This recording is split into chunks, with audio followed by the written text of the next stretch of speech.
Hey, listeners. For this recording, we had several technical issues. So we have almost the entire podcast, but are missing the first little bit.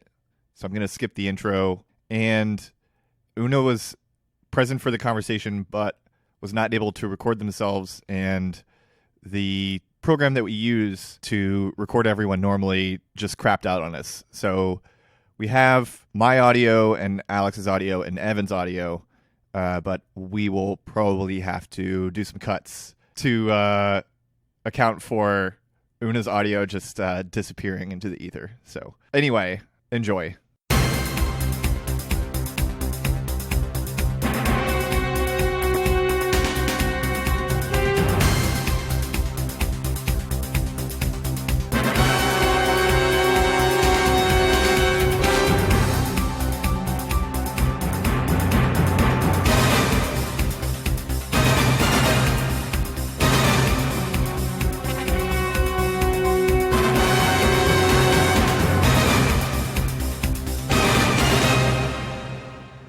Today, we are talking about, I think, a pretty classic show. A lot of people have seen it from Toonami.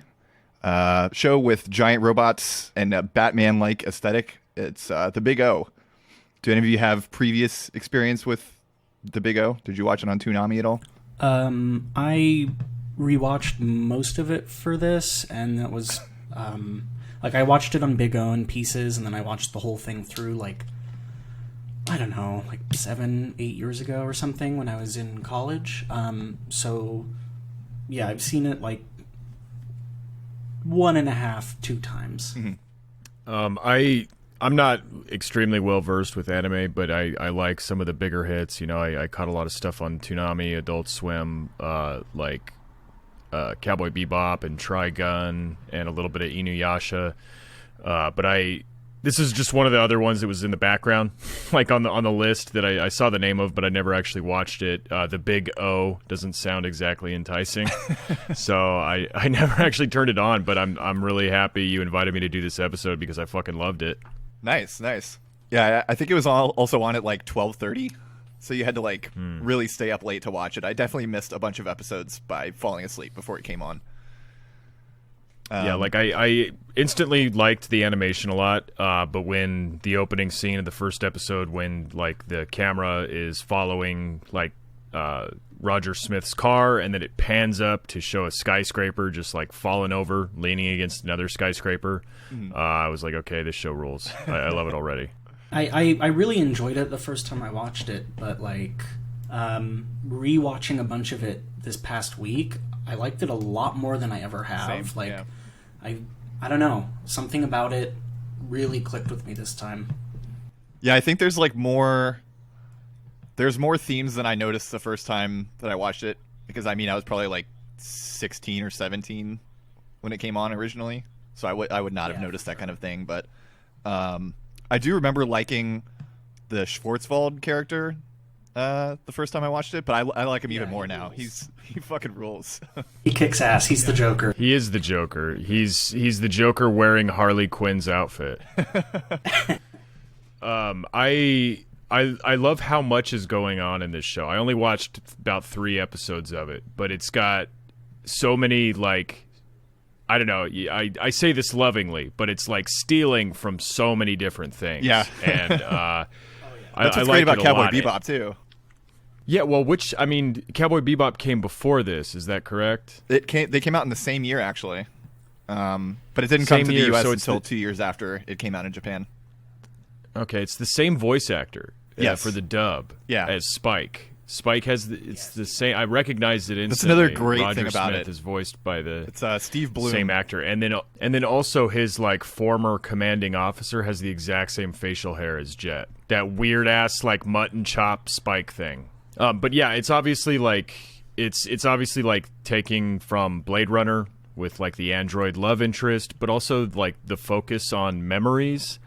In Blade Runner, they don't have amnesia, but there is sort of this ambiguity as to the validity of your own memories. And there's a specific scene in the first episode where he's conversing with the android. I can't remember her name, Dorothy, and his former commanding officer comes in, and he's like looking at Roger's photos on the mantle, and Roger says, "Hey, don't you know it's rude to go through other people's stuff?" And the commanding officer says, "Well, how do you even know that these are your real memories?"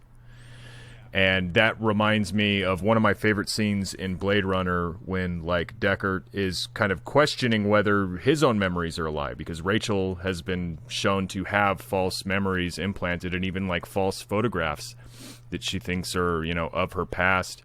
And he's kind of looking over his own photographs on the mantle, and, like, you can kind of tell that there's some sort of, like, dissonance inside his brain at that moment. And I don't know if it's a direct rip off of that scene, but it's strong vibes, strong similar vibes. I definitely didn't make that connection. That's really interesting. This show is sort of the best case example that you can just take a lot of things you like and kind of haphazardly throw them in a blender and come out with something like pretty good, because it's drawing from obviously a lot of like classic super robot stuff like Mazinger and Raideen and things like that, and obviously the Batman stuff, but then it also has like all this like Truman Show stuff going on. And the Truman Show came out a couple years before this really hit production full swing, so I'm inclined to believe that it is a direct influence, but I can't say for sure. And then obviously there's like a lot of Evangelion in this as well, which is kind of the case for every late 90s mecha anime that came after. But there's tons of like shots and scenes that are like direct, like one-for-one recreations almost of certain scenes in Evangelion. Like when Roger and Schwarzwald have their big showdown after Schwarzwald gets a big duo, like somewhere towards the end of the first season. Like there's actually recreations of bits from the fight in Evangelion against Toji's Eva. I think it's Unit 3 or 4. 4, I think. Where he rips out the chest plate and like crushes his head, and it's like there's a shot where you see the chest plate fly backwards towards the camera and hit the ground, and it's like the exact same scene from Evangelion. Has anybody seen, or has everybody seen Dark City from 1998? I saw it a long time ago on an airplane. Yeah, I haven't seen it since I was a kid. The whole amnesia thing, and like the weird, like heightened Gotham setting. You know, it's beyond Gotham. It's not just like a city with poverty and crime. It's like a city that's fucking crumbling because nobody can remember how to keep society together.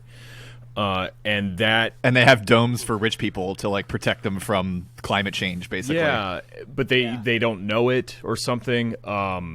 Well, Dark City is like this weird heightened city where nobody can really imagine a world outside of the city, and nobody talks about what happened yesterday. Nobody talks about what's going to happen tomorrow. Like everybody's got these dreams that they're just vaguely referring to.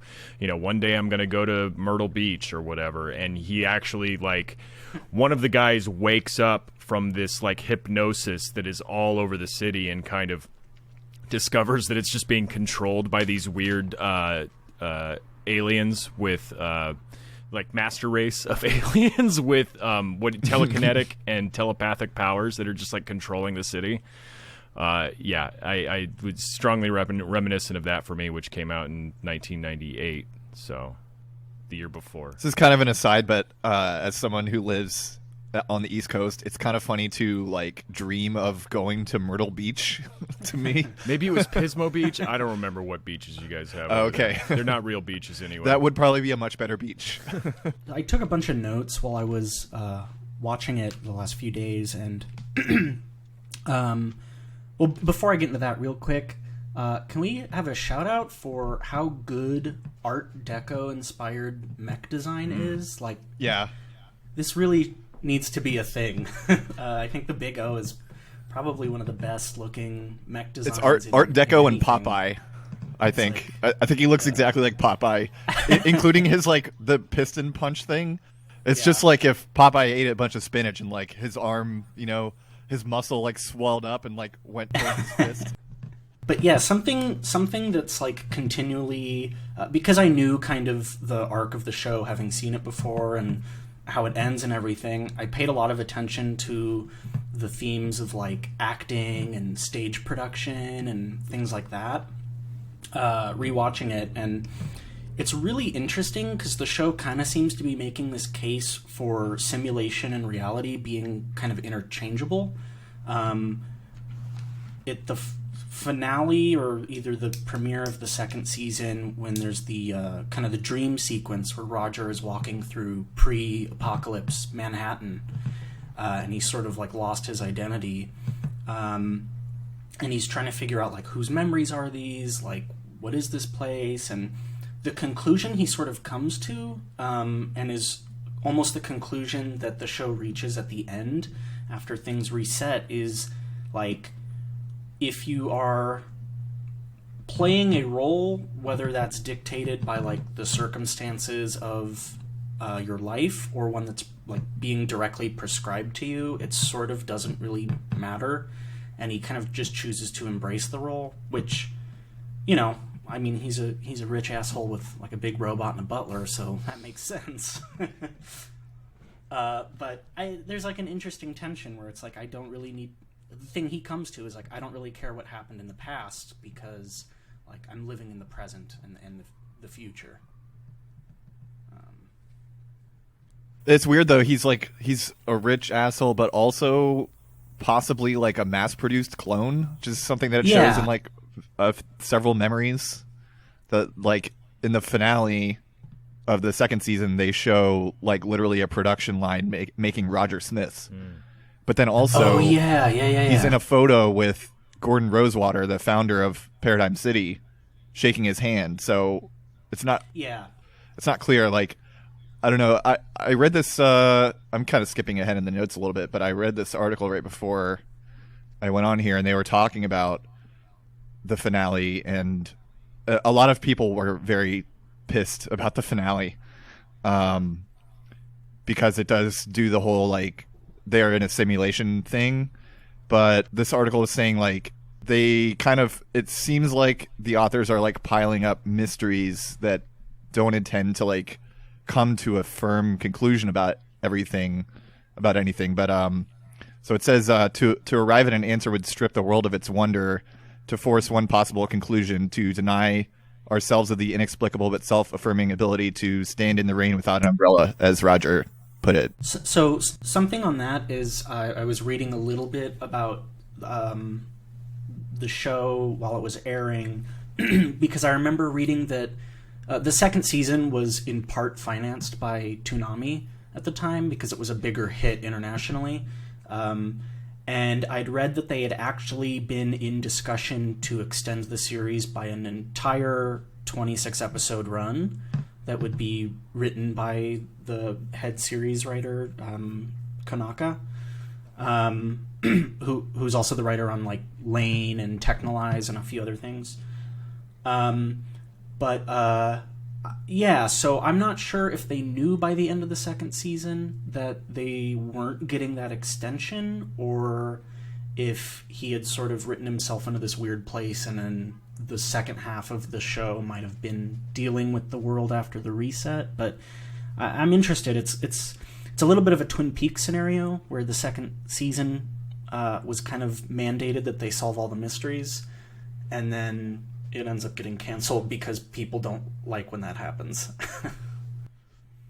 Yeah, if you look at people's reaction to the series, like reviews on My Anime List and stuff, they are very, very mad about the finale. They just wanted, I think they wanted it to be like just episodic Batman stuff the whole time. I have a question about since we're talking about Roger Smith's identity, the scene that I was referencing where it has photos of him with like his commanding officer and, you know, from the past, but he's not in a position to remember the past because of the amnesia that everybody has. Doesn't the amnesia only date back 40 years ago? How old is Roger Smith that he wouldn't remember photos of himself as an adult with his former commanding officer? So the way I was kind of seeing it was that everybody in Paradigm City is not the original incarnation of who they're playing, that those people are being preserved in some way by regurgitating or recirculating their memories into the kids and like the clone bodies. To what end, we don't really get like a firm answer. But that's how I kind of saw it, was that like Roger Smith's memories from the military captain had been put in the Roger Smith we know. Because they do reference like I only saw 3 episodes, like I said, but in one of the episodes they talk about the old people behaving weirdly, and I guess the old people would be the only people to have actually experienced the quote real amnesia. Mm-hmm. So maybe that's the difference there, is that these younger people, even though they have they had identities before the amnesia, it's not the same body.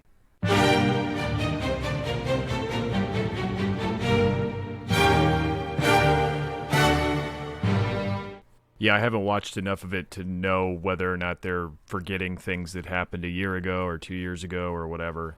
Yeah, it's there's a lot of confusing parts to it, and I think we're not supposed to like fully understand everything that's happening, because I think there's a lot of contradictions in what they're saying too.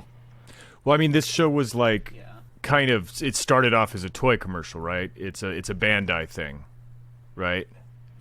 Yeah. So I like interpreting the internal conflicts or the plot holes or the illogic of the show.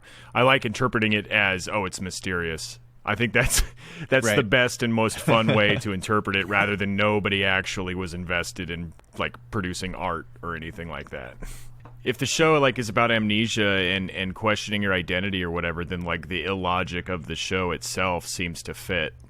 Yeah, because another thing that article pointed out that was even though we sympathize the most with Schwarzwald, who's like the cool Chad who's trying to get to the bottom of all the mysteries, narratively, Roger's philosophy ultimately wins out, and it's just like, it doesn't matter what the mysteries are, just live your fucking life.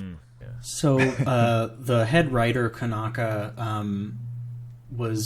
so the show was originally conceived of as a literal toy commercial. Like the creator had this, straight up, he went to producers at Sunrise and was like, "Yo, I have these cool mech designs. Do you want to sell these?"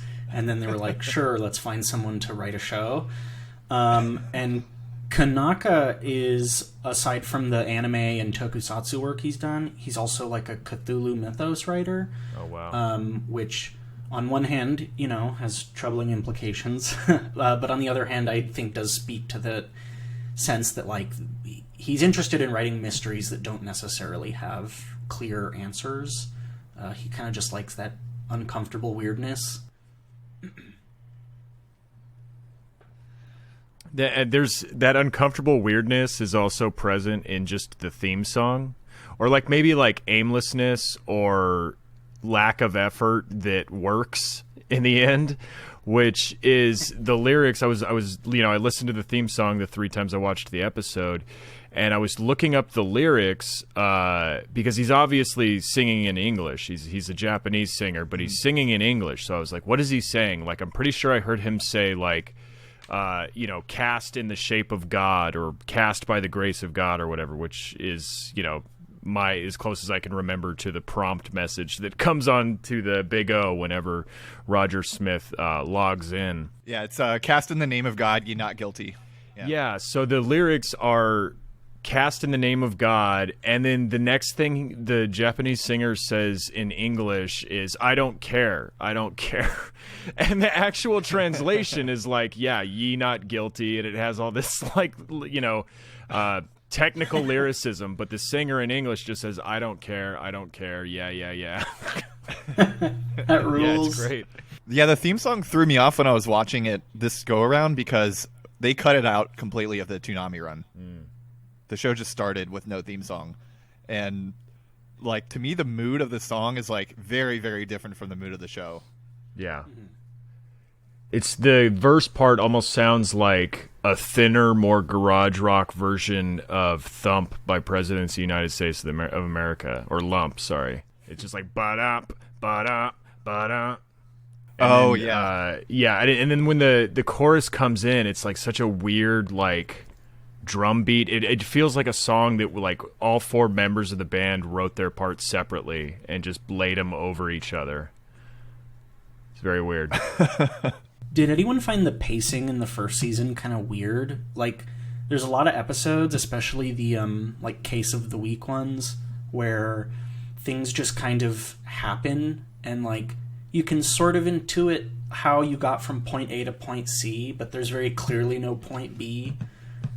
It was very strange. Or it was like, you know, the episode with the big like electric eel at the hydroelectric power plant, where Roger's like, oh, there's a monster, and then the next scene he's like in the lab and he's just like, oh, the person who broke in is pretty good, and it's like, wait, what?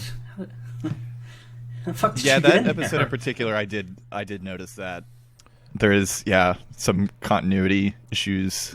Well, the episode where I noticed that is in the I think the 12th episode. That's the what's his name, the guy that you like, the villain that you like, his episode. Schwarzwald, yeah. Yeah, it just starts off with the mech battle, and I was like, Right. you just like insert it into the scene, and he's like approaching the mummy robot, which is just it's such a were they like running out of themes for robots by that point?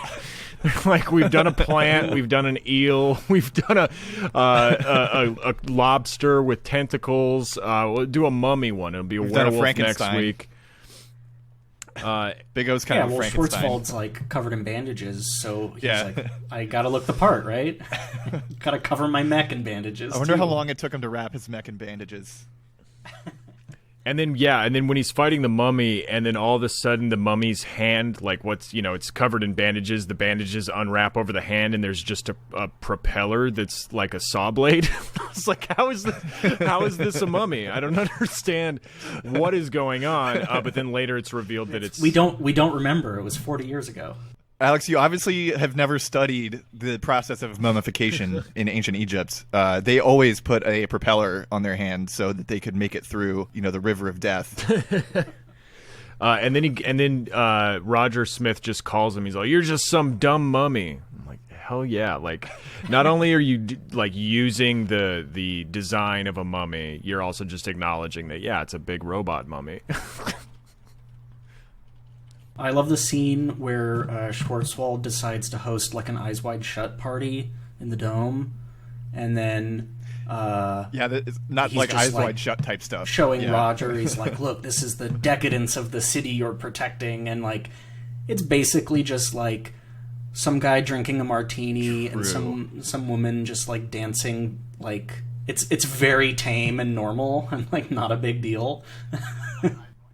Right. Well, I think the Yeah. woman dancing on the table was like meant to be her stripping, but they just couldn't actually show her taking off the clothes or whatever.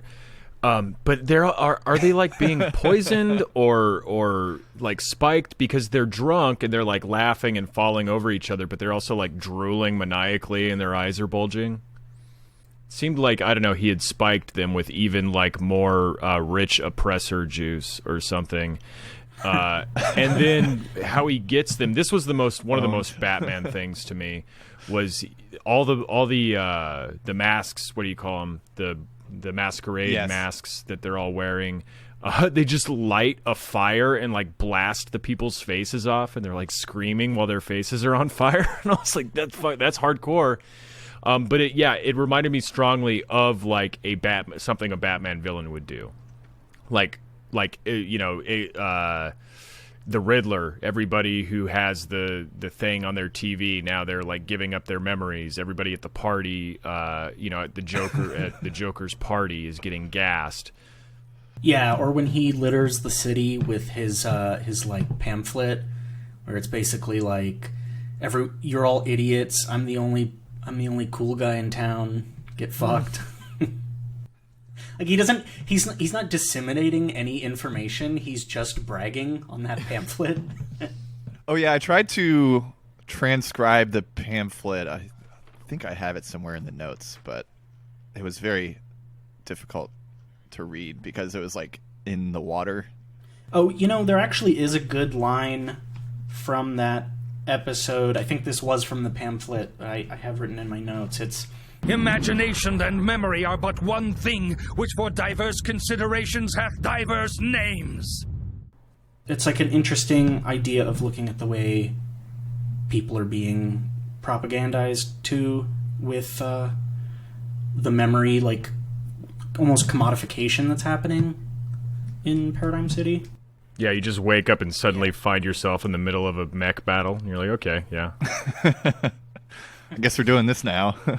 One thing I will say for the argument that the amnesia is like continuous, it didn't just happen 40 years ago, but it's like an ongoing thing, is like every single episode when Big O shows up, his former commanding officer, he goes, "What? A Big O?" And it's like, or a Mega Deuce. What? And it's like this thing erupts out of the ground every day and levels 3 buildings every single day. At some point, he just knows that it's Roger piloting it, but they never have a moment where he learns. Because it's like very clear he doesn't know who's driving it, and then at some point it's like, oh yeah, it's Roger. I've always known it's Roger. I was like, what? I do wonder how they don't just have holes everywhere throughout the city. Well, I mean, we see like buildings just half collapsed in the background. That's just like a permanent fixture of the city in the very first episode.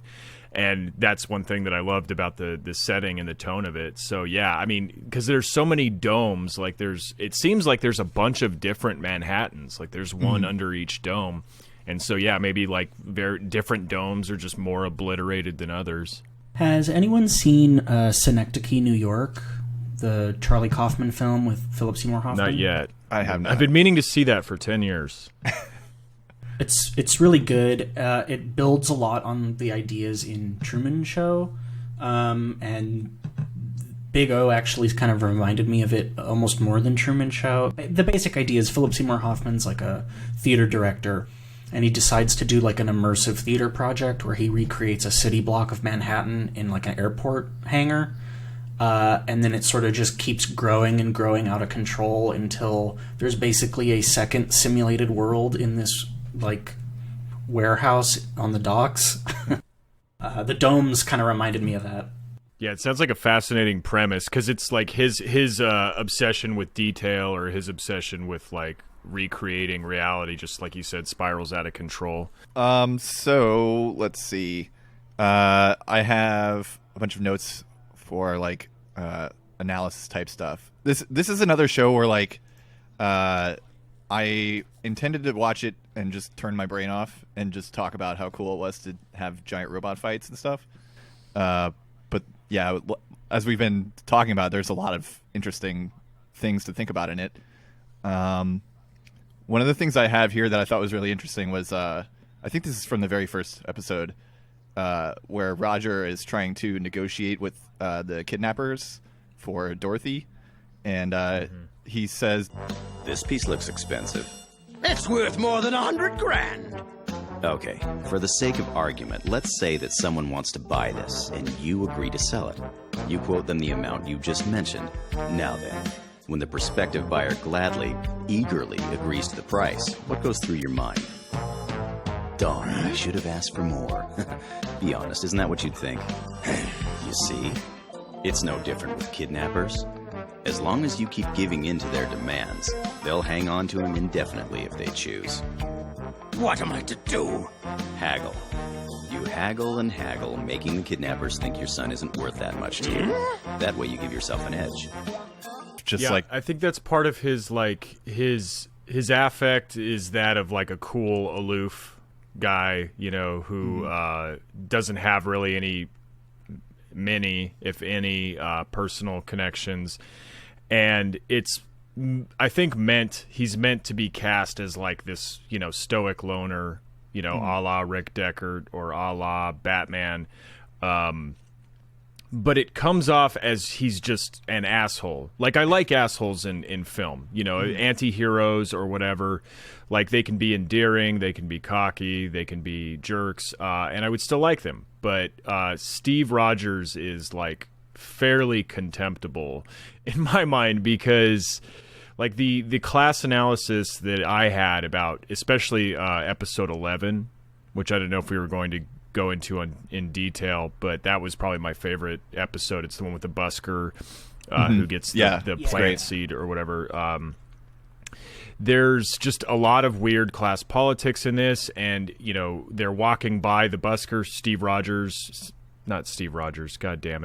Roger Smith, walking by the busker, and he says, "Oh, there goes the next virtuoso, saxophone virtuoso," and he flips a coin directly into the horn of the busker saxophone, like he's doing him a favor. And I'm like, that's kind of a shitty move to do, right? That's like throwing $1 into someone's mouth when they're asking you for help, there's like a weird thing where you get the sense that part of why he left the military police is because he was sort of disgusted with the Paradigm Company / government, sort of just using them as like a private security force. And there's constant like, oh, well, you were told to only protect the domes. You don't care about what happens to the people outside. And he's like very protective of the people outside the domes. But then in that episode, he's talking to Dorothy at one point where he's just like, yeah, that guy doesn't have any talent. He sucks. Yeah. And, just got to pull yourself up by your bootstraps. Yeah, I have that quote here. And it felt almost out of character. Even though he is an asshole, he's never like, yeah, fuck these poor people. Yeah, he's a pretty big asshole throughout that whole episode. He's like, they're talking about the Heaven's Day celebration, which is like their Christmas, but just Heaven's Day sounds so much more ominous. It's like ominous, and I don't know. It's so effective. It's such an effective Christmas, but the present holiday. is poisoned Kool-Aid. Yeah, it's Christmas, but it's like stripped of any of the facade that it's about like caring for. I mean, I guess it is that part of the traditions are involved in that, but when you call it Heaven's Day, you're just like, no, we're doing this day to get into heaven. Like, and you're obsessed with the afterlife, much like the Heaven's Gate people were. Yeah. And it's just like, it sounds like Heaven's Gate to me, and I think they might even say Heaven's Gate at one point. Yeah, they do. I think where the big Christmas tree is literally called Heaven's Gate. Yeah, it's incredibly like sinister. Mall. I love that part. But he's the busker who is like poor and feeding his blind wife or girlfriend instead of himself. He's like pretending to eat ham while she's eating the only slice of ham.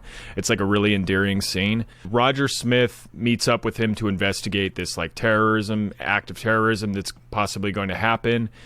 And out of desperation, the busker Oscar, or is that his name? Yeah, Oliver. He wants to sell Roger the magic egg seed thing because it looks like a jewel, and he needs money to buy his girlfriend a Christmas gift. And Roger says, "Hey, you shouldn't take the easy way out. It's not artistic." So he's cool. Oliver is just trying to engage in capitalism. Yeah, he's just trying to pull himself up by his bootstraps by selling this. Please, sir, will you purchase my commodity? Yeah, and Roger is like, no, you have to be hungry because you're an artist. Do you think you could buy this?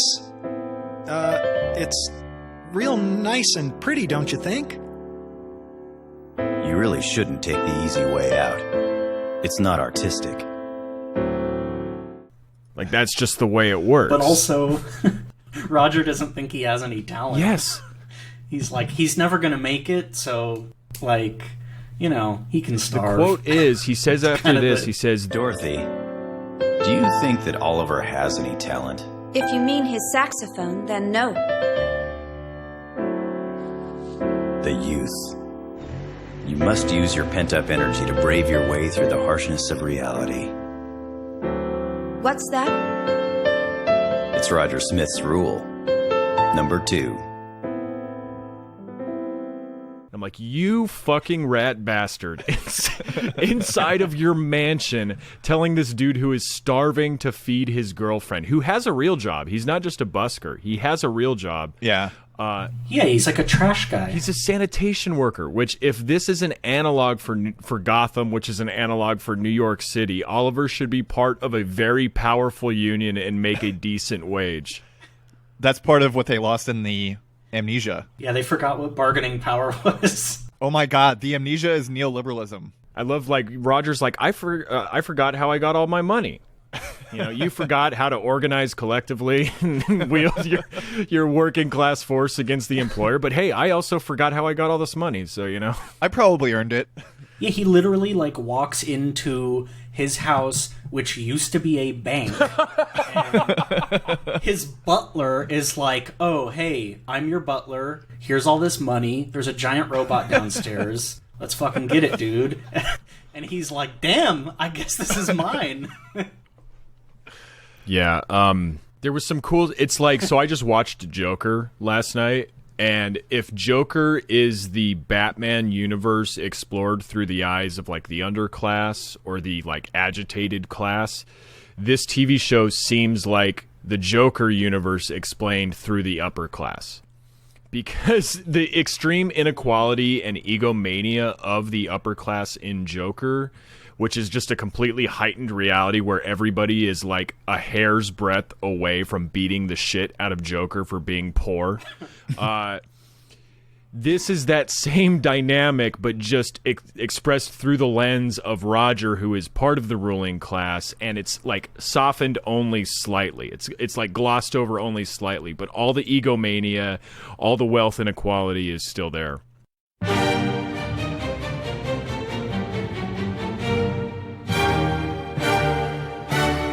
I also love in this episode the part where he's talking to Oliver. He and Dorothy are talking to Oliver and Oliver's girlfriend, whose name I don't remember, sorry. And they're talking about Heaven's Day. And the girlfriend is saying, yeah, the older people in town gather over there and they sing out of a book, and they don't know what they're singing, and they don't know who they're singing to or what they're praising, but they just feel compelled to do it. And the camera pans over there, and it's a church. It's like a hollowed-out church, and there's a tilted cross at the top. There's literally a crooked cross at the top of the church. And it's just, I don't know, as a former edgy atheist, this was a very, like, compelling scene to me. Just a bunch of people mindlessly gathering to, like, preserve a tradition that they don't even know what it means. They just feel compelled, like they don't even know that they're worshiping anything, but they're just like going through these motions because it feels meaningful to them. And he walks over there to the church, and he doesn't know what the church is either. He's just like looking for clues or whatever. And it's just, I don't know, almost like a heart-wrenching scene. Yeah, and that where where Roger Smith chooses to live in the present is like just accepting false consciousness or whatever. There's two quick points. One, speaking of the religious imagery, the episode where the Russian satellite crashes down into the city, that they refer to as like an angel. I really enjoyed that whoever dubbed this show went out of their way to cast a single Irish person to be like the devout Catholic guy. That's cool. Definitely a choice someone made. But yeah, the other thing is I kind of got thinking about like this show being written in the late 90s, and there's a line from episode 16 where Roger says that everyone had been living their lives with no future and no past for 40 years, and that kind of got me thinking about like, you know, like the end of history, which is very literally what they're living in, where they can't conceive of anything past where they are because they have no frame of reference outside of the present. It's been like literally taken away from them. I think this reinforces my point that the amnesia is neoliberalism. Yeah, or the amnesia is like the mechanism by which neoliberalism sustains itself. Yeah, because I love that was pointed out by several of you. Yeah, that the guy can't. Oliver is a sanitation worker, but he can't be part of a union because he has no memory of class consciousness or organization or whatever. And Steve, God, I keep calling him Steve fucking Rogers. Captain Paradigm. And Roger Smith is just like born into wealth, and he doesn't know why, but sure, he likes it. It's pretty cool, actually. Yeah. Like, there's no justification for him being wealthy, but he doesn't need one either, because nothing is justified. Yeah, actually, I have a note in here. At one point, Schwarzwald says about the Mega Deises. You don't need a master? Or do they choose their own master? Do we control them, or do they control us, Roger Smith? When I first heard that line, I was like, oh, that's just like a, edgy, like vaguely anti-authoritarian guy thing to say. But I think there is some meaning that you can take from that, which is like it doesn't matter what he thinks he's doing, because ultimately what he's doing is fulfilling the purpose of the mech, which is to like fight people. Like he...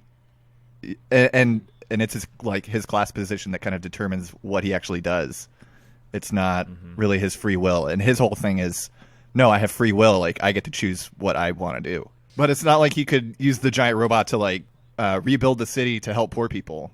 That's what's so funny is like, at one point he just craters an entire like four block radius of the city in order to do a fake out move on the other robot. Like the big duo can fly. It's like the one that Schwarzwald has can fly, and so I don't know. He comes up. It's not really explained, but Roger Smith is on the ground, and he figures out a way to like make his big O jump into the air high enough that he can rappel from the top of the dome and get like the high ground. But he does this by like using his eye lasers at like their full capacity from the ground, and then it just explodes and craters the ground that he's on, and the other robot is like, oh, he vaporized himself along with like, I don't know, probably hundreds of people. Cool. And then he's like, not so. Look up. He's just hanging from the ceiling, hanging from the dome, and it's like, okay, I guess you're gonna save the city that way, kind of. They mention in episode 5 that there were the people in the domes were actually trying to buy up lots of land outside the domes to expand them, and that it had caused like rioting. They don't touch too much on that, but it is interesting that they are thinking of the fact that like this isn't like a static situation. Yeah. Either the class discrepancy, like the domes are kind of growing and swallowing the parts of the city and pushing people, further out on the edges. Well, I don't understand. Are there people outside the domes? I thought the domes contained like the whole society. No, most of the poor people live outside the domes. Okay. Yeah. The domes are there for like air quality. Yes, and maybe for protection from like stuff that falls from the sky. Yeah, and like it looks like most of the like maintenance and infrastructure repair is happening pretty much inside the domes. Like we've said a bunch that outside the domes is sort of just constantly in disrepair, and they have artificial sunlight in the domes. The episode 11 that I was talking about earlier, that's like an eco-terrorist narrative, deliberately or objectively. Yeah. It's the magic seed that looks like a jewel that Oliver tries to sell to Roger. It contains like a monster plant, and the guy who sold it to him was the guy who gave it to him was like a mad scientist who had regained his memories. I think that's probably like a recurring theme, is like the villains are the ones who he's dressed as Santa. That's right. The villains are the ones who like remember what actually happened. They've like attained the what do you call it, they've eaten from the tree of knowledge. They've sinned against God by retaining their memories, and for some reason remembering what happened before makes them really fucking hate Paradigm City. So that's an interesting what do you call it? That's an interesting thing that happens. But anyway, so he's talking about a return, we need to return to nature or whatever, and the seed grows into like this plant monster that once Roger defeats it is just a giant Christmas tree. Yeah, I forget. Did it have ornaments on it too? It had like fake holly, lights. like wreaths or tinsel on it. It's a really advanced plant. I was insane. Like, I loved that episode. I thought it was like fairly deep. It's definitely and one of the like best ones. awe-inspiring. Yeah. And that it ends with the monster turning into a giant Christmas tree. That episode and a couple others have very like intense Cowboy Bebop energy. Like, they should have just gone with like a giant snowman mech or something. Yeah. Or like a candy cane monster. I'm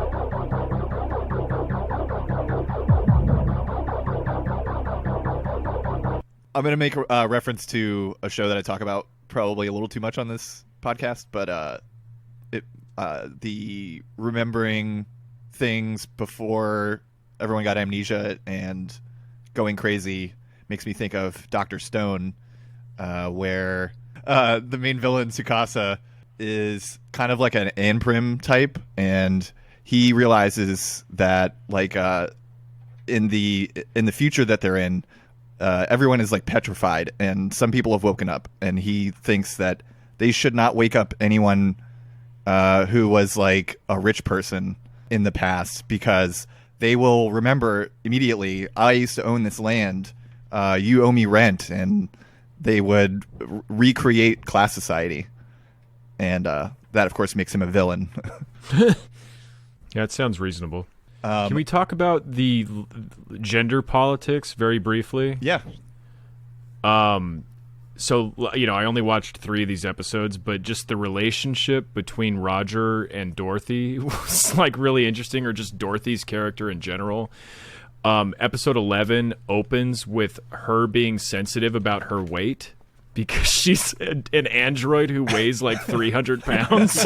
I was like, what the fuck is this show talking about? Like, my first introduction to Dorothy was the first episode, where she's like making fun of Roger, saying, I doubt you could make me do anything I didn't want to do, because you're a mere human and I'm a fucking android and I'm like a million times stronger than you. And then in this episode, jump to her being like shy to get on an elevator because she reaches the weight capacity, and then steps off when the alarm goes off and runs away crying. It's like, okay. I mean, I don't know much about this character, but I don't think she would be sensitive about her massive like power and weight just because she's molded in the shape of a girl in a dress. And then another thing that happens in that episode is when they're talking to Oliver and his girlfriend. Roger says, "Hey, you make a great couple," and Oliver says, "Hey, you too." You know, about Roger and Dorothy, and he's like, "Oh, wait, no, I think you got the wrong idea. You know, we're not a couple." And then Oliver says, "Hey, you shouldn't say that." And it's like, okay, they're not a couple, though, I don't think. But then Dorothy says, "Don't worry, I get it all the time," or "It's okay, I'm used to it." Now you two make a great couple. You've got the wrong idea. Hey, that's not nice to say, right? I'm used to it. So she's like mad about him not calling her his girlfriend, even though they don't have that relationship. Pretty early in the show, like maybe around halfway through the first season, Dorothy pretty much asks Roger, like, if I was a human or we'd met under different circumstances, like, could we have been an item? And she's, you know, kind of confesses her love to him, and he's just sort of like, wow, that really took me by surprise. Yeah. And then it just ends there, and I think there's like 1 or 2 other times she asks him that, and, you know, there's like a sense that they grow closer as she becomes more human over the course of the show, but I don't think it ever resolves that, where she's just sort of, you know, all right, I guess I'll eat shit. Yeah, she seems like a vessel for like what the writers think feminine energy is, which is being self-conscious about like your looks and wanting whatever man is closest to you to like wife you up immediately.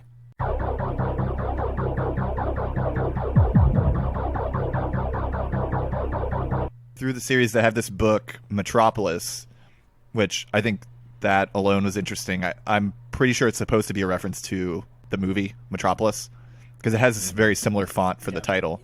And I mean, the Art Deco style of the show evokes that as well. Yeah. And the whole book is about like the underclass that makes technological society possible.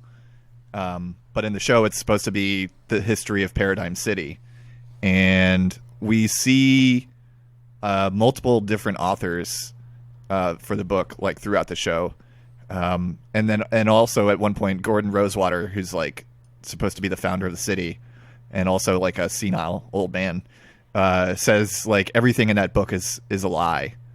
And then in the finale, he takes the book and he tells Angel that she has the power to unlock the memories prior to 40 years ago.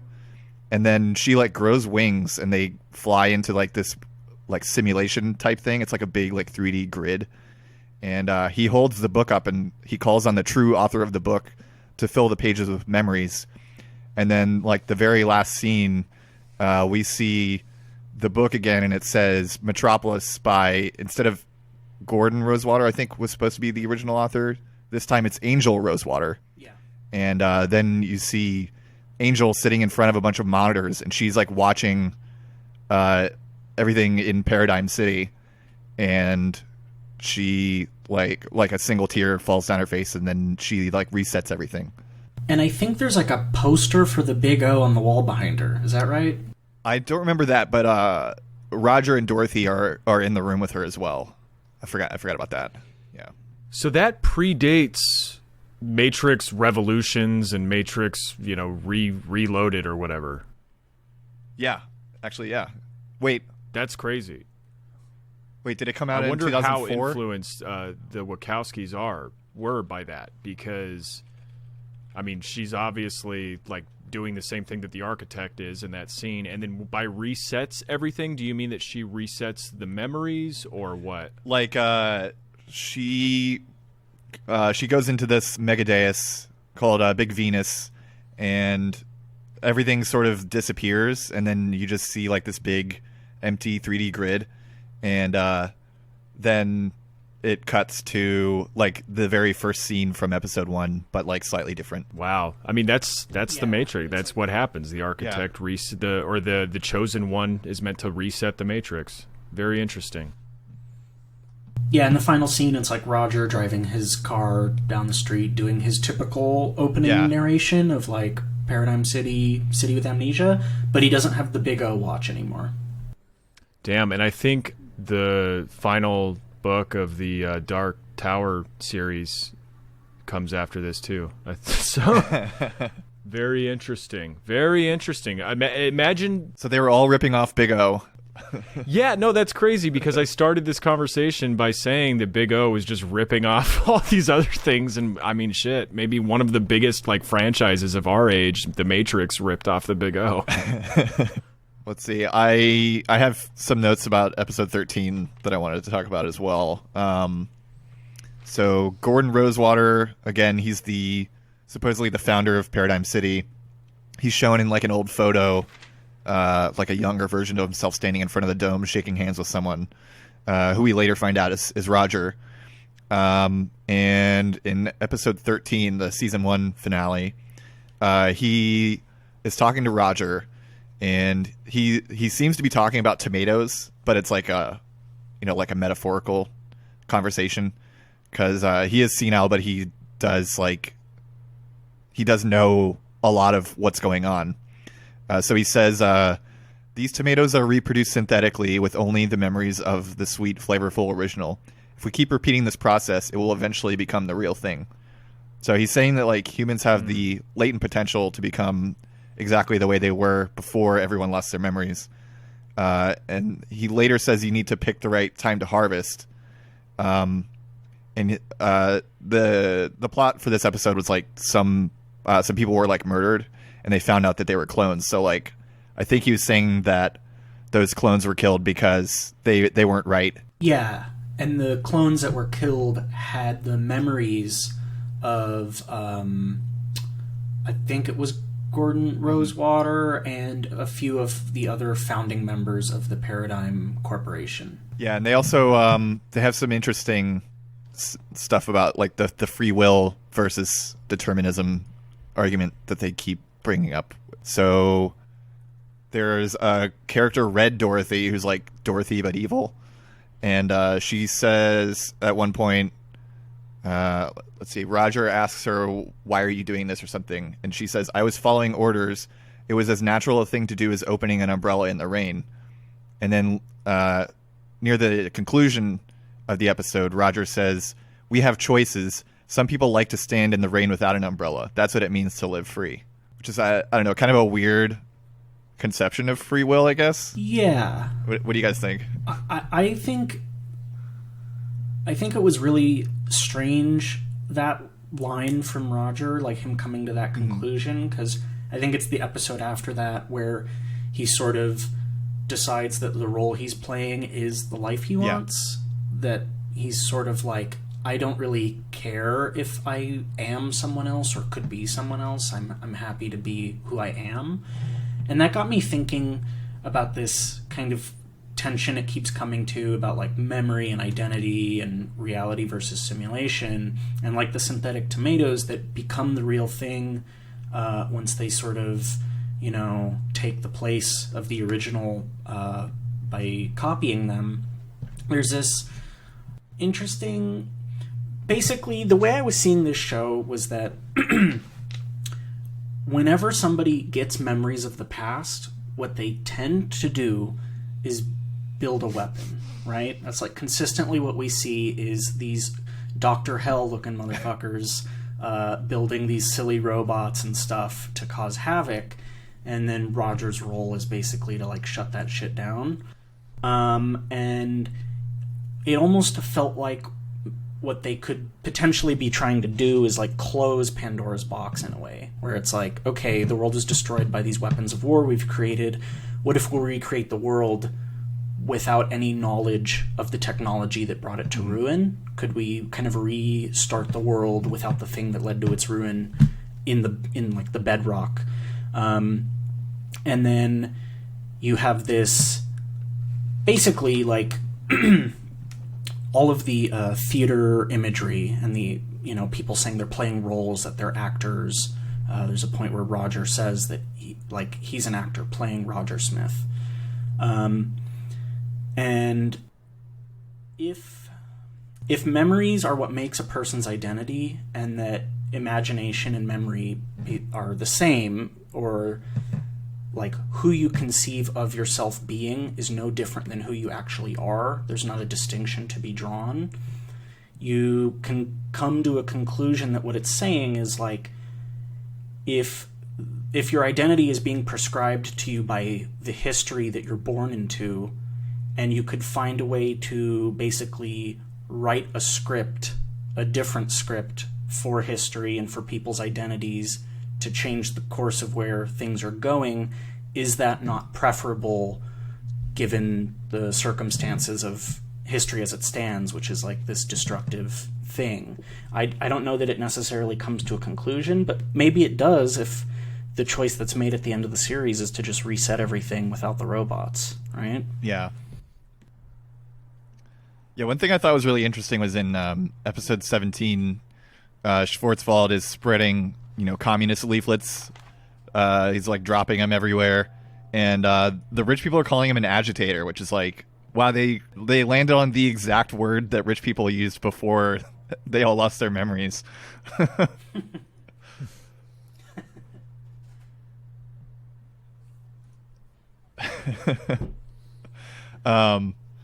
I also liked they were saying that he can't do that, and Roger says, Schwarzwald has freedom of speech, doesn't he? And then some rich guy says, yes, but he doesn't have the freedom to recklessly mislead the public and stir up fear. So is Schwarzwald the same guy with the mummy face? Yes. And he's a recurring character. Yeah. He seems like a weirdo. Yeah, he's the dang Joker. He is the dang Joker, yeah. Is Schwarzwald just twisted Glenn Greenwald? Yeah, actually. I was thinking he was Bizarro Schwarzwelder, the Simpsons writer who's like a devout Ron Swanson-style libertarian. I also think I was thinking of this earlier when you guys were talking about Roger being a rich guy. I kind of think he's Tom Steyer. He's like he sees himself on the side of the people, but he's just like too much of a dumb rich guy to like know the right thing to do. Yeah, but imagine like it's also being played by Harrison Ford, and like the people are like, "Oh, we love you, Roger," and he's like, "I know." Like it doesn't work. That sort of like anti-hero personality trait doesn't work with a guy you're trying to make the actual hero. Yeah. Especially when they're this powerful of a figure. If he were like a schlubby investigative reporter, or like, some washout from the military police or whatever, that would be more endearing. But the fact that he's this like ultra wealthy billionaire fucking robot tyrant, like, it doesn't help his case really. Yeah, and like his best friend is a cop and also his boss. But he's his boss that he doesn't have to listen to, right? Like the whole like every episode that I saw was just him saying "fuck you" to him every time, which is pretty cool. For sure. I mean, it's like that's the dream, right? Is like you're richer than your boss, but you still like to hang out with him. It's my dream for my boss to be a cop so I can kill two birds with one stone. But he just hates his boss because he's like annoying and rings his doorbell once a week or something, or like calls him on the phone. It's not even like a hatred that's derived from a power imbalance or an exploitation of labor or anything. It's just like, oh, he's fucking annoying. He's always trying to get me to do stuff that I don't have to do. Relatable. I think ultimately, though, he does side with the poor, because like episodes 25 and 26 or so are him fighting Alex Rosewater, who is the rich fail son of Gordon Rosewater, the founder of the city. And they really like kind of portray it as a like a class conflict, to the point where like all of the working class people of the city, who actually surprisingly, this isn't super common in anime, they do look multiracial and not like blackface characters, because a lot of times when an anime character is black, they look like Jim Crow. Yeah, minstrel performers. Yeah, when the busker is playing saxophone, there's two kids standing by him that are like in awe of the saxophone, and one of them is a black kid who does have like the Homer Simpson lip lines around his mouth. It's like, what the fuck is going on? And there's that Irish guy. Right. Yeah, it's just offensive all across the board. But yeah, that line I mentioned, you'll feel the people's rage, that was said by Roger to Alex, the rich guy. And the whole time, there's these working class people, they're watching like what's happening on like these like telescreen sort of things, like it had a kind of a 1984ish vibe, I think. Yeah, it was pretty cool. And to be fair, it does seem that Roger's often working for free with people who can't really afford to pay him, like with the aforementioned Irish dude who owns that hotel or apartment building, and he basically says, I'll sign the deed over to this place to you, if you'll do this job for me. And it doesn't seem like he ever follows through on that. So, he's handing out freebies. So he's not Mao. We know that. Well, he could be saying, like, this is too far. I haven't seen that episode, but he could be saying, like, hey, we got these people in check right now, Like, we're doing okay with the giant robot every now and then. But if you push them too far, I won't be able to control them anymore. I mean, he does confront Alex Rosewater directly in that episode with the satellite that comes crashing down, where he wants the like scrap materials from it, I think, for some reason. And he basically busts into his office and is like, "You can't let this thing crash because it's happening outside the domes. Don't you care about those people?" And he basically is like, "No." And he takes. Yeah, there's all those tomatoes out there. And so there definitely is a sense that Roger is like looking out for the little guy, even though, not really. I mean, not as good as he could. That reminds me, the voice actor for Alex Rosewater is also the voice actor of Ed Wensler the First in Boondocks, who I think is one of the scariest villains of all time. And you just reminded me of one of the scenes with him where this like Jack Bauer type character is like, "Don't you have enough money?" And Ed Wensler is just like, "No." Yeah. So very there's like an echo there with the dome thing. And there's that great scene where Roger sees the like construction bay for Big Foul, and he's talking to Alex Rosewater and blah blah, and he's just like, he's like, "'Cause I want power, Roger," and he's like, "Wait a minute, I already have power. I just want a giant robot too." What was that? What was that old panel? I think it's from a Spider-Man comic or something like that, where Spider-Man's like, "You have the power to control mutation. You could cure cancer. Don't you realize that?" And he's like, "I don't want to cure cancer. I want to turn people into dinosaurs." I don't know what the religiousness of the series is about. It's very interesting because that episode with Heaven's Day or whatever, it ends with Rosewater, the Elder, I believe, being like escorted out of the city because the quote monster, which has just been transformed into a Christmas tree, is like still in the city. So they're worried about what will happen. But the old man sees the Christmas tree, and he says to his like bodyguard or whatever, "Do you know what Heaven's Day was originally about?" And the guy says, "No, because nobody does, idiot." And he's like, "It's the day God's son was born." And then he goes back inside the building, and they're like, "What are you doing? You got to get out of here." But he's like filled with the grace of the Christian Lord at that moment, and goes back inside the building. Yeah, Alex Rosewater is a evangelical eco-fascist.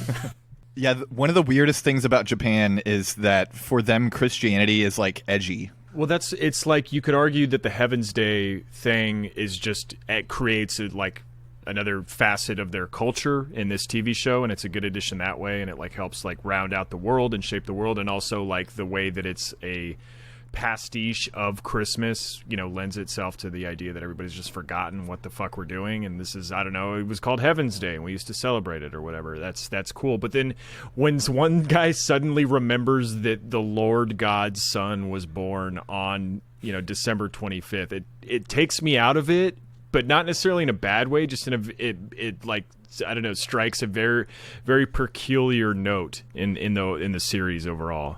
Yeah, I don't know why, but that kind of reminded me of the scene in the original Gundam where some Zeon goon is saying like, "Oh, have you heard of Adolf Hitler? He's a man from the Middle Ages." Where you're like, "Oh, wait, you guys know history?" Yeah. Oh yeah, they have this weird thing they keep talking about that's like it's supposed to be a sly reference to Angel until you find out it's like very explicit in the very last episode. But they keep saying that like a bird whose wings are clipped will like revert to the creature that it was before it evolved. Like kind of saying that like if you clip a bird's wings, it's just a dinosaur. If you clip an angel's wings, it's a human. Damn, that's very anime. It's a very anime thing to say. So I couldn't find any like really funny reviews. Alex I started reading funny reviews from my anime list, inspired by your podcast. Some of them are very funny. I read a bunch of them, the Evangelion episode. But this one, people mostly give it a 10 out of 10 and think it's really good. The one thing that I did find that was pretty funny was someone brought up what you guys were talking about earlier, which is that supposedly everyone lost their memory 40 years ago, but the young people also don't really have their memories. So Tiny Pink Ghosty says, "The idea is that in some event 40 years ago, everyone lost their memory. Okay, that's easy enough to accept as a decent premise for a show, right? But, ... what about all the younger people? Yeah, for some reason, everyone has lost their memories at some point in the past, including our negotiator and main character who appears in his late 20s. As I watched the show, I developed a theory. These are not humans, but rather long-lived elves or evolved humanoids. See, that would explain the looks, both the young appearance and the crazy tiny pointed ears." Yeah, so this is like, oh, Roger's actually 80 years old. Yeah. But he's just a waifish childlike elf. So this is like the elves from the Santa Claus. It's like that little girl that Tim Allen hits on, and she's like, "Thanks, but I'm engaged." Well, the way I look at media is anyone who's cool and male and the protagonist is exactly my age. So I believe Roger Smith is about 32. That's right. Yeah, it's like that weird thing in anime where like people who seem like they're probably in their mid-30s are like 24, and then everyone over the age of 30 looks like they're 70. Yeah, I did forget to say. I think they made a really good choice with the animation of making the character designs look fairly simplistic, so that they can spend their budget on the cool robot fights. I think that worked out for the best. The animation was great. Yeah. There was like a lot of scenes where he uses his lasers to cut tentacles or things like that, and you would actually see the tentacles be cut in real time as the laser was crossing them from left to right or whatever, whereas like in a lot of these animes it's just the laser goes across and then everything explodes, you know? Right. That was pretty well done. And then like in the first episode when he's getting out of the car to negotiate or to do the hostage transfer, the camera follows him from like inside the driver's seat of the car and then backs out of the car as he's getting out and tracks with his face up as he stands up. And it's just a really interesting shot that I don't really think I see very often in animation. Yeah, they do a lot of jump cuts usually. A lot of Dutch angles as well. Yeah. Yeah, one thing I forgot to mention earlier when I was talking about production stuff is if the kind of art style and character designs look similar in this, a lot of the crew that worked on this show, and maybe the studio as well, actually did the Superman cartoon prior to this, which like, what's his name, Instro, the pianist android, like has a very Superman cartoon character design. And whatever happened to him? He was like, I think he was in like 2 or 3 episodes, and then he just disappeared. Yeah, there's like a later episode where he's teaching Dorothy piano for free because he's Roger's friend, and then he never shows up again. I just kept thinking about that with Oliver, the sax player, where it's like, oh, okay, we see how it is. Maybe Oliver is Instro, and he forgot. I love that Oliver was willing to like fall to his death to save his saxophone. I love that character moment. Yeah. He's like, because the tree is like growing up beneath him, and like one of the branches has his saxophone on it, and he's on the other one, and they're like 80 stories in the air, and he's like, "No, I'm not letting you get my saxophone, my beloved saxophone." And he leaps across the gap to grab it, and then he falls, but Roger's robot catches him. Oh, did anyone else think that his voice actor sounded a lot like Otacon from Metal Gear? I actually never got into Metal Gear, so I wouldn't know, unfortunately. Okay. I don't know that it's the same voice actor, but it's very similar. He has a very distinct voice. All right, so attempt number 3 to conclude. Thank you, everyone, for coming on. Alex, do you have anything you want to plug? Yeah, just go ahead and listen to Minion Death Cult. It's leftist politics as viewed through right-wing boomer comment sections on Facebook. It's as funny and horrifying as it sounds. Yeah, it's in my top 3 podcasts easily. Thank you very much, and thanks for having me on. This was a great episode. And please, if you don't mind, keep your Google Drive open. I want to finish the series. Oh, yeah, sure. Yeah. Happy to. Highly recommended for anybody who hasn't seen it. I fell in love with it pretty immediately. I don't know if you can see it from that folder, but there's another series that I uploaded for a friend of mine called Gunbuster that I also highly recommend. I won't be doing an episode on it because it's only 6 episodes, but yeah, it's great. Yeah, I'll check that out afterward. Yeah. Yeah, Gunbuster rules. I'm watching the sequel Diebuster now. In between, like when I get bored of Giant Gorg, which is when I'm doing an episode on, I cut over to Diebuster. Anyway, Evan, do you have anything you want to plug? I am working on a couple creative projects right now that I'm hoping to have out sometime this year. So at Evan Lourie 1 on Twitter is my Twitter. Maybe something will show up there soon. Cool. So for us, this is part of Mecha Madness, a mini-series that I'm doing on giant robot anime. So check out the other episodes. We've so far done Gundam and Neon Genesis Evangelion. Both, I think, are very good. And we have a Teespring that has some shirt designs that I've done that I think are pretty rad. I always forget to plug that, so... check those out. I'll put the link in the show description. And yeah, that'll do it. Thanks, everyone. I actually have one more plug that I forgot to include when I was doing the show here. I'm not used to having events going on. But we are doing a live stream as part of Mecha Madness of the 5-Star Stories movie on Leap Day, February 29th at 7 p.m. EST. And you can watch that at Twitch TV/DrunkieDLuffy.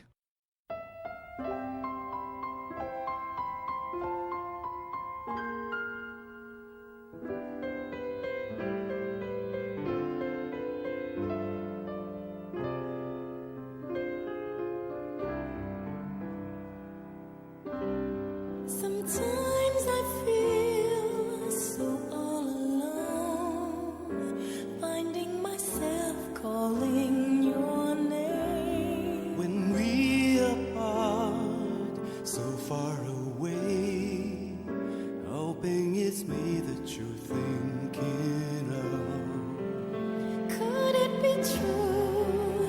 Could it be real? My heart says that you're the one. There's no one else, you're the only one for me. Yes, this time our love's the real thing. Never felt that love is so right. The world seems such an empty place. We need someone we could give our all. Baby, it's you. We'll be together